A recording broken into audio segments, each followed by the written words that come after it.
Hello student, welcome to our YouTube channel Commerce Efficiency. आज की class में cover करेंगे हम प्रेजेंटेशन ऑफ डाटा में टैबुलर प्रेजेंटेशन किस तरीके से की जाती है डाटा की। इसे लास्ट क्लास में हमने कवर किया था कि कैसे टेक्सचुअल प्रेजेंटेशन की जाती है डाटा की। अगर अभी तक आपने लास्ट क्लास ही नहीं देखी, देखे ताकि आपकी स्टडी में कंसिस्टेंसी बनी रहे। अगर अभी तक आपने मेरे यूट्यूब चैनल कॉमर्स एफिशिएंसी को सब्सक्राइब नहीं किया, सब्सक्राइब कीजिए और बेल आइकन जरूर प्रेस कीजिए ताकि जब भी मैं न्यू वीडियोस अपलोड करूं सबसे पहले नोटिफिकेशन आपके पास जाए, आप वीडियोस को देखकर आपकी स्टडी बूस्टअप हो। कवर करते हैं टैबुलर प्रेजेंटेशन में क्या है कि जब डाटा कलेक्ट किया जाता है कि इन्वेस्टिगेटर द्वारा इन्वेस्टिगेशन करने के पर्पज से, तो उस डाटा से कंक्लूजन ड्रॉ करना ज़रूरी होता है। जब तक उस डाटा के इस्तेमाल करके हम कुछ कंक्लूजन ड्रॉ नहीं करते तब तक वो जस्ट रॉ डाटा ही कहलाएगा। तब यहाँ पे डाटा को किस तरीके से प्रेजेंट किया जाए कि ताकि उससे कंक्लूजन है जो ड्रॉ किया जाए, तो उसमें एक हमारे पास प्रेजेंटेशन आती है टैबुलर प्रेजेंटेशन। टैबुलर प्रेजेंटेशन में क्या होता है कि जब हम डाटा को टेबल की फॉर्म में प्रेजेंट करते हैं तो वो टैबुलर प्रेजेंटेशन के अंदर आता है। टैबुलेशन का मतलब क्या होता है? टैबुलेशन एक ऐसा प्रोसेस होता है जहाँ पे डाटा को प्रेजेंट किया जाता है टेबल की फॉर्म में। अब ये टेबल क्या होती है? टेबल में रो और कॉलम्स होते हैं। रो और कॉलम कैसे होते हैं कि जो वर्टिकल डिसेक्शंस होते हैं, जैसे यहाँ पे वर्टिकल डिसेक्शंस हैं, इसको तो हम बोलते हैं कॉलम। और जो हॉरिजॉन्टल डिसेक्शंस है, जैसे इस तरीके से हम जब हॉरिजॉन्टल डिसेक्शंस कर देते हैं वो होती है हमारी रो। यानी कि जो इस तरीके से होते हैं वो हमारे कॉलम होते हैं, जो इस तरीके से होते हैं वो हमारे पास रो होती हैं। तो टेबल में क्या होता है कि जो डाटा होता है हमारे पास, उन डाटा को बिल्कुल सिस्टमेटिक तरीके से रो और कॉलम के अंदर है जो प्रेजेंट किया जाता है, टैबुलेशन की फॉर्म के अंदर प्रेजेंट किया जाता है ताकि उसको डाटे को समझना आसान और जो कंक्लूजन है वो ड्रॉ किया जाए। नेक्स्ट आते हैं हमारे पास की पार्ट्स या फिर कंपोनेंट क्या है टेबल के। टेबल नंबर, जब भी हम टेबल बनाते हैं हर एक टेबल को एक नंबर दे दिया जाता है। डिफरेंट टेबल के डिफरेंट नंबर होते हैं, जैसे first table, second table, third table. इस तरीके से हम हर एक टेबल को नंबर असाइन करते हैं। जो ये नंबर होते हैं ये फैसिलिटेट करते हैं लोकेशन ऑफ द टेबल। क्या कहना चाहते हैं? इसका मतलब क्या है कि अगर मान लो कि मैं आपको एक टीचर होने के नाते मैं समझा रही हूँ आपको कि कैसे हम डाटा को प्रेजेंट कर सकते हैं टेबल की फॉर्म में, तो आप 5th चैप्टर के अंदर टेबल नंबर 1 निकालें। तो यहाँ पे जैसे तो स्टूडेंट क्या करेंगे, आसानी से इस टेबल 1 को निकाल लेंगे और समझ लेंगे आसानी से। अगर ये मान लो टेबल नंबर ना दिया होता तो मैं आपको टेबल के बारे में समझाने लगती, तो मैं आपको कैसे बताती कि मैं आपको किस टेबल के बारे में बता रही हूँ। तो जब भी टेबल नंबर दिया जाता है तो इससे आसान हो जाता है इस टेबल की लोकेशंस को स्टेट करना। तो इसीलिए टेबल नंबर है जो ज़रूरी होता है हर एक टेबल में दिया जाना। जैसे यहाँ पे टेबल 1, 2, 3 है। अब यहाँ पे हम टेबल 1.2, 2.1 और 3.1 किसी भी तरीके से ले सकते हैं। मान लो मैं आपको एग्जांपल देती हूँ कि फर्स्ट चैप्टर में फर्स्ट टेबल है, तो मैं क्या बोलूँगी 1.1 टेबल नंबर निकालो। 1 मतलब कि चैप्टर, 0.1 मतलब कि टेबल। 1.1 टेबल निकालो तो आप आसानी से समझाओगे। अगर मान लो मैं आपको सेकंड चैप्टर की टेबल समझाना चाहती हूँ तो मैं आपको बोलूँगी कि 2.1 टेबल निकालो, तो आप आसानी से सेकंड चैप्टर में जा कर के आप फर्स्ट टेबल निकाल सकते हो। तो इस तरीके से जब भी टेबल नंबर दिया जाता है हर एक टेबल को, तो उसकी जो लोकेशन होती है उस लोकेशन को ट्रेस करना आसान हो जाता है। नेक्स्ट आता है टाइटल, कि जब भी हम टेबल बनाते हैं तो टेबल का टाइटल देना ज़रूरी होता है ताकि हमें पता चल जाए कि जो ये टेबल है उस टेबल का मकसद क्या है, किस लिए वो टेबल है जो ड्रॉ की गई है। तो टेबल का टाइटल देना बहुत ज़रूरी होता है। टाइटल को बोल्ड लेटर में लिखा जाएगा। बोल्ड लेटर का मतलब है कि मोटे मोटे वर्ड्स है जो लिखे जाएंगे, जो हाईलाइट करेंगे, जो अटेंशन है जो गेन करेंगे रीडर की। और जो सेकेंडली जो टाइटल है वो सिंपल होना चाहिए, क्लियर होना चाहिए और शॉर्ट होना चाहिए। ऐसा नहीं है कि मैं टाइटल में पूरा पैराग्राफ लिख रही हूँ, नहीं, बिल्कुल सिंपल सी लैंग्वेज में होना चाहिए कि आसानी से समझ में आ जाए कि टाइटल है क्या। बिल्कुल क्लियर लैंग्वेज में होना चाहिए और शॉर्ट में होना चाहिए। जैसे इसी टेबल का हम एग्जांपल लेते हैं। जैसे यहाँ पे इस टेबल का टाइटल क्या है, production of food grains in India 2021-22। तो यहाँ से हमें पता चल गया कि जो ये टेबल है ये किसके बारे में टेबल है, प्रोडक्शन ऑफ फूड ग्रेन्स के बारे में टेबल है, जो 2021 से 22 के बीच में है। तो फर्स्ट पॉइंट क्या था, टेबल नंबर असाइन करना जरूरी है। दूसरा क्या है कि टेबल का जो टाइटल है वो देना ज़रूरी है, ताकि हमें पता चल जाए कि टेबल के अंदर कंटेंट क्या है। एक गुड टाइटल के अंदर क्या खासियत होनी चाहिए, द प्रॉब्लम अंडर कंसिडरेशन, कि जो प्रॉब्लम है उसके ऊपर फोकस किया जाना चाहिए, कंसिडरेशन करना चाहिए कि प्रॉब्लम क्या है, किस प्रॉब्लम को लेकर के जो ये टेबल बनाई गई है। The time period of the study, कि टाइम पीरियड क्या स्टडी का, जैसे यहाँ पे हमने अभी टेबल के अंदर देखा था टाइम पीरियड बताया गया 21 से 22 है, तो यहाँ पे बिल्कुल टाइटल के अंदर टाइम पीरियड है जो वो भी गिवन होना चाहिए, स्टडी किस टाइम पीरियड के ऊपर की गई है। द प्लेस ऑफ स्टडी, किस प्लेस के ऊपर स्टडी की गई है, तो यहाँ पे उस प्लेस के बारे में भी जानकारी दी जानी चाहिए। नेचर ऑफ क्लासिफिकेशन क्या है, कि जो डाटा क्लासीफाई किया गया उसको क्लासीफाई किस बेस पे किया गया, क्या नेचर है डाटे का, तो उस बेस पे जो हमें टाइटल बताना चाहिए।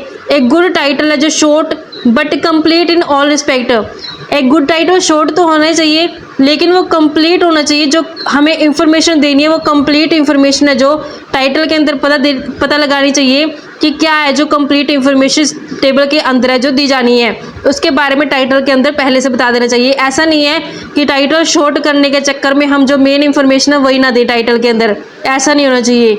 टाइटल शॉर्ट जरूर हो लेकिन कंप्लीट इंफॉर्मेशन देता हो टेबल के बारे में।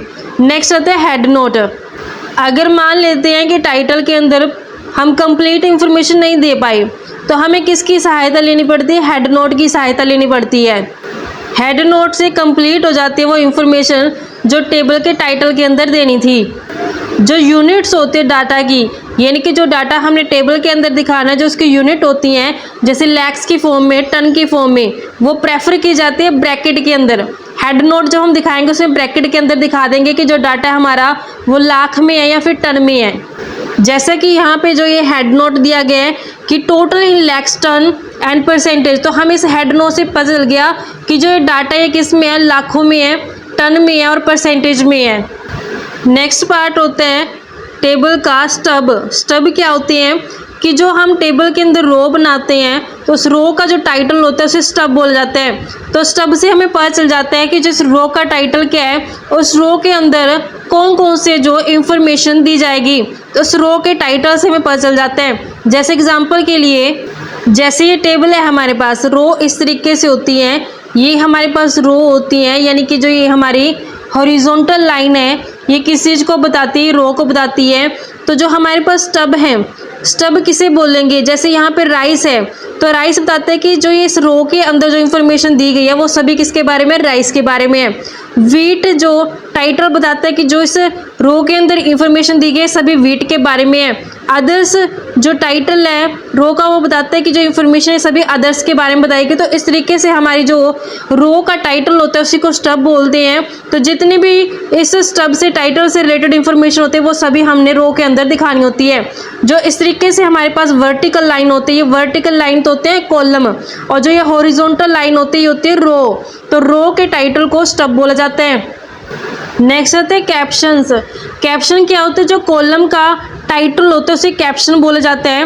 कि जो कैप्शन होते हैं इंडिकेट करती हैं कि जितनी भी कॉलम के अंदर इंफॉर्मेशन दी गई है वो सभी उसी टाइटल से रिलेटेड है। जैसे इस टेबल की हेल्प से समझते हैं। कॉलम क्या होता है, इस तरीके से हमारे पास वर्टिकल लाइन को कॉलम बोला जाता है। तो यहाँ पे जो हमारे पास दिखाया गया प्रोडक्शन क्या कहलाएगी, कॉलम हेडिंग या फिर कैप्शन विद सब हेड, यानी कैप्शन क्या, सब हेड क्या होंगे, इसके जो आगे हमने पार्ट डिवाइड कर दिए, जैसे कि टोटल क्वांटिटी और percentage of total food grains production. तो इस तरीके से हमारे पास कॉलम की हेडिंग है प्रोडक्शन, और जो आगे इसको सब हेड में डिवाइड कर दिया गया है टोटल क्वांटिटी और percentage of total food grain. तो यहाँ पे जो कैप्शन है ये बताती है हमें कि इस कॉलम के अंदर जो इन्फॉर्मेशन है वो टोटल क्वांटिटी की इन्फॉर्मेशन है, इस कॉलम के अंदर जो इन्फॉर्मेशन कंटेन की गई है वो परसेंटेज है टोटल फूड ग्रेन प्रोडक्शन की। तो जो हमारे पास ये कैप्शंस होती हैं वो बताती हैं कि इस कॉलम के अंदर कौन सी इंफॉर्मेशन है जो दिखाई गई है और इस तरीके से इस कॉलम के अंदर कौन सी इंफॉर्मेशन दिखाई गई है। तो ये हमें कॉलम हेड से उसके कैप्शन से पता चलता है। हम क्या करते हैं, कैप्शन को आगे सब हेड में डिवाइड कर देते हैं जब हमारे पास इंफॉर्मेशन है जो डिवाइड कर दी जाती है मोर देन वन क्लास में। जैसे मैंने आपको अभी दिखाया था कि यहाँ पे इंफॉर्मेशन क्या किया इसको डिवाइड कर दिया, प्रोडक्शन को आगे डिवाइड कर दिया टोटल क्वांटिटी और percentage of total food grains में। तो आगे इसको क्या किया गया हमने, सब डिवाइडेड, इसको हम सब हेड भी बोलते हैं कि जब हम कैप्शन को आगे सब डिवाइडेड कर देते हैं एक से ज़्यादा क्लास के अंदर तो उसको सब हेड बोला जाता है। जैसे एग्जांपल के लिए मान लेते हैं कि कैप्शन है स्टूडेंट की, तो आगे हमने स्टूडेंट को सब हेड में डिवाइड कर दिया बॉयज़ और गर्ल्स में, तो ये बोलते हैं इसको सब हेड। कि जब हम आगे हेड के अंदर दोबारा डिवाइड कर देते हैं उसको सब हेड बोला जाता है। हेड क्या था स्टूडेंट, उसको आगे डिवाइड कर दिया, सब हेड कहलाएंगे बॉयज़ और गर्ल्स। आगे आती है बॉडी और फील्ड। जो बॉडी होती है टेबल की और जो फील्ड होती है टेबल की, उससे हमें पता चलता है कि टेबल के अंदर जितने भी टोटल आइटम है उन सब का टोटल कितना है। जो बॉडी होती है वो बहुत ही इंपॉर्टेंट पार्ट होती है टेबल का, क्योंकि इस बॉडी के अंदर ये जो पूरी इंफॉर्मेशन कंटेन की जाती है टेबल की रिगार्डिंग, जो प्रत्येक आइटम दिखाई जाती है बॉडी के अंदर उसे हम सेल बोलते हैं। जैसे इस टेबल के अंदर बॉडी क्या कहलाएगी, जो ये हमारे पास ये दिखाया गया ये कैसी टेबल की बॉडी है, इसको हम क्या बोलते हैं, सेल बोलते हैं। ये क्या कहलाएंगे, सेल कहलाएंगे टेबल के। जो ये पूरी हमारे पास यहाँ से लेकर के यहाँ तक ये क्या बॉडी है, जो ये ईच आइटम है ये क्या कहलाएगी, ये सेल कहलाएगी। नेक्स्ट आता है यूनिट ऑफ मेजरमेंट, यानी कि कौन सी यूनिट है जो यूज़ की गई है मेजरमेंट करने के लिए फिगर्स को जो टेबल के अंदर दिखाई गई हैं। तो इस यूनिट ऑफ मेजरमेंट को हमें टाइटल के साथ दिखाना है। जैसे इस टेबल के अंदर जो ये लैक्स है, टन्स है, परसेंटेज है, ये क्या क्या हमने टाइटल के साथ इसको दिखाया है, ये यूनिट ऑफ मेजरमेंट है। कि जो ये यहाँ पे यूनिट दिखाए गए इस यूनिट को किस टर्म के अंदर मेजरमेंट किया गया है, तो ये हमने ब्रैकेट के अंदर दिखा दिया टेबल में टाइटल के साथ ही। एग्जाम्पल के लिए मान लेते हैं कि हमने टेबल के अंदर पॉपुलेशन को दिखाया है, तो हम दिखाएंगे कि जो पॉपुलेशन किन टर्म में मेज़र की गई है, क्या वो लाख की टर्म में ली है या फिर करोड़ की टर्म में ली है, उसे बोलते हैं यूनिट ऑफ मेजरमेंट। नेक्स्ट आते हैं फुट नोट। फुट नोट क्या होता है कि ये क्लैरिफिकेशन के लिए दिया जाता है रीडर को, ताकि रीडर को अगर टेबल के अंदर कुछ पॉइंट ऐसा होता है, जैसे हम ज़्यादातर देखते भी हैं टेबल के अंदर क्या होता है कि पूरी इन्फॉर्मेशन देना जब मुश्किल हो जाता है उस केस में हम फुट नोट देते हैं। जैसे कई बार टेबल के अंदर इस तरीके स्टार से टाइप बनाया होता है, तो स्टार बनाया होता है और नीचे उसी स्टार के बारे में जो इस तरीके स्टार बना करके टेबल के नीचे वो इन्फॉर्मेशन दी जाती है। वो क्या बताती है कि जो बात मैं आपको टेबल के अंदर कंप्लीट तरीके से नहीं बता पाई वो बात मैंने आपको इस तरीके से फुट नोट में जो बता दी, ताकि रीडर को है जो क्लैरिफिकेशन हो जाए। जैसे कि इस टेबल के अंदर थर्ड जो यहाँ पे बनाया गया है ये रो किस चीज़ के, अदर्स का, तो यहाँ पे फुट नोट के अंदर बताया गया कि अदर्स में किसको शामिल किया गया है। All remaining food grains are included, जितने भी रिमेन बच गए हैं फूड ग्रेन राइस और व्हीट को छोड़ के वो सभी हमने अदर की कैटेगरी में डाल दिए हैं। तो ये हमें फुट नोट के हेल्प से जो इंफॉर्मेशन प्राप्त होती है। लास्ट आता है सोर्सेज, कि अगर हमारा टेबल सेकेंडरी डाटा के ऊपर बेस्ड है उस केस में हमें बताना पड़ेगा कि जो मैंने ये टेबल ड्रॉ की है इस टेबल को ड्रॉ करने के जो डाटा लिया है किस सोर्स से लिया है, तो सोर्स हमें बताना पड़ेगा रीडर को। सोर्स है जो फुट नोट के बिलो बनाया जाता है, इसके अंदर बताया जाता है कि नेम क्या पब्लिकेशन का और पब्लिशर कौन है, ईयर ऑफ पब्लिकेशन क्या है, रेफरेंस क्या है, पेज नंबर क्या है, एक्सेट्रा, वो सभी हमें सोर्स के अंदर बतानी पड़ती है। जैसे कि हम देखते भी हैं कई बार जो टेबल्स होती हैं उसके नीचे बहुत बड़ा एक पैराग्राफ से दिया होता है जिसके बारे में बताया जाता है कि ये पब्लिशर है, ये बुक है, ये ईयर है पब्लिकेशन का, ये पेज नंबर है, ये रेफरेंस है, वो सभी हमें जो इन्फॉर्मेशन देनी पड़ती है सोर्सेज के अंदर, ताकि रीडर को है जो बिल्कुल अच्छे तरीके से क्लैरिफिकेशन हो जाए कि जो टेबल के अंदर दिखाया गया है ये डाटा ये सेकेंडरी सोर्स से लिया गया और वो सेकेंडरी सोर्स कहाँ से आया है, तो वो हमें सोर्स की हेल्प से पता चल जाता है। तो हमारे पास यहाँ पे फॉर्मेट है जो टेबल का गिवन है। सबसे पहले टेबल नंबर दिए जाते हैं, फिर उसके बाद आता है टाइटल, फिर हेड नोट। हेड नोट में जो यूनिट ऑफ मेजरमेंट के अंदर दिखाया जाते हैं, जो इस तरीके से हमारे पास वर्टिकल लाइंस होती हैं ये दिखाती हैं कॉलम को, जो इस तरीके से हॉरिजॉन्टल लाइन होती हैं ये दिखाती हैं रोज़ को। जो ये हमारे पास कॉलम का जो हमारे पास हेड होता है इसी को कैप्शंस बोलते हैं। आगे इनको जब हम फर्दर डिवाइड करते हैं तो इसको सब हेड बोलते हैं। जो ये हमारे पास रोज़ होती हैं ये रोज़ की जो हमारे पास हेडिंग होती है टाइटल होता है इसको हम स्टब्स बोलते हैं, सब टाइटल बोलते हैं। और जो इसकी बॉडी होती है बॉडी का जो ईच पार्ट होता है इसको क्या बोलते हैं, हम सेल बोलते हैं। जो यहाँ से लेकर के यहाँ तक जो टेबल की मेन बॉडी होती है जिसके अंदर पूरी कंप्लीट इंफॉर्मेशन दी जाती है टेबल के बारे में। तो इस तरीके से से हमारे पास ये फॉर्मेट रहता है टेबल का। जैसे एग्जांपल के लिए यहाँ पे हमारे पास गिवन है कि let us construct A table showing its various component given the following information. तो हमारे पास ये इंफॉर्मेशन गिवन है, इस इंफॉर्मेशन के बेस पे हमने क्या बनानी है, टेबल ड्रॉ करनी है। जैसे कि 2021 से 22 में जो टोटल है प्रोडक्शन ऑफ फूड ग्रेन्स का वो कितना हुआ है, 3157 लाख टन हुआ है।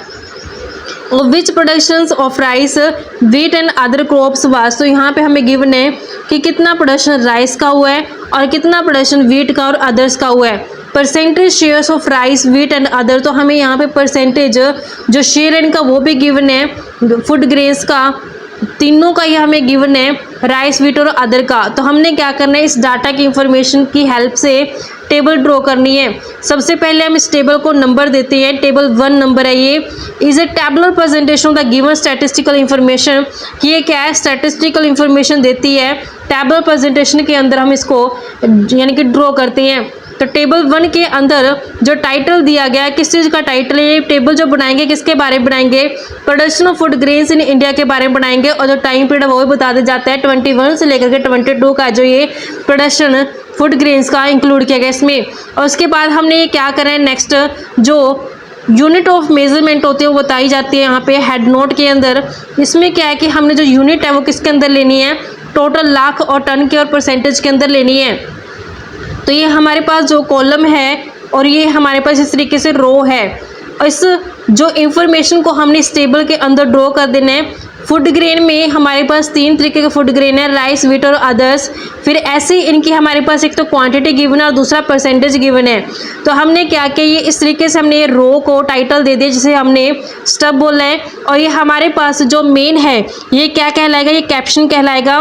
कैप्शन किस चीज़ के बारे में बता रहे हैं, हम प्रोडक्शन के बारे में बता रहे हैं। इसको आगे फर्दर सब डिवाइड कर दिया हमने सब हेड के अंदर। एक तरफ तो हमने टोटल क्वांटिटी ले लेनी है, दूसरी तरफ हमने परसेंटेज ले लेनी है। क्वांटिटी में हमारे पास गिवन है कि 13031068 लाख टन है, किसके बारे में, राइस वीट और अदर के बारे में। तो हमने टोटल क्वांटिटी ले ली राइस की 1303, वीट की है 1068 और अदर्स की है 786। तो टोटल यहाँ पे लास्ट में हमने लिख दिया। फिर ऐसे हमारे पास तीनों का परसेंटेज गिवन है, परसेंटेज ले लेंगे। तो ये हमारे पास जो पूरी ये चीज़ है हमारे पास, ये बॉक्स से किस चीज़ का कहलाता है, ये बॉडी कहलाती है।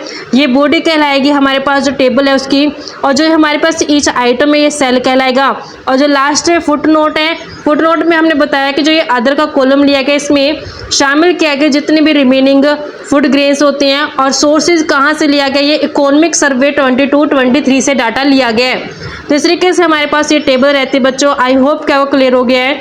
नेक्स्ट क्लास में कवर करेंगे इसका नेक्स्ट टॉपिक कि गाइडलाइंस क्या होते हैं कंस्ट्रक्शन ऑफ ए टेबल और फीचर क्या होते हैं गुड टेबल की। इसको कवर करेंगे नेक्स्ट क्लास में। ऐसी रेगुलर क्लासेस के लिए आप मेरे यूट्यूब चैनल कॉमर्स एफिशिएंसी को सब्सक्राइब, लाइक और शेयर करें। बेल आइकन जरूर प्रेस करें ताकि जब भी मैं न्यू वीडियोस अपलोड करूं सबसे पहले नोटिफिकेशन आपके पास जाए, आप वीडियोस को देखकर आपकी स्टडी बूस्ट अप हो।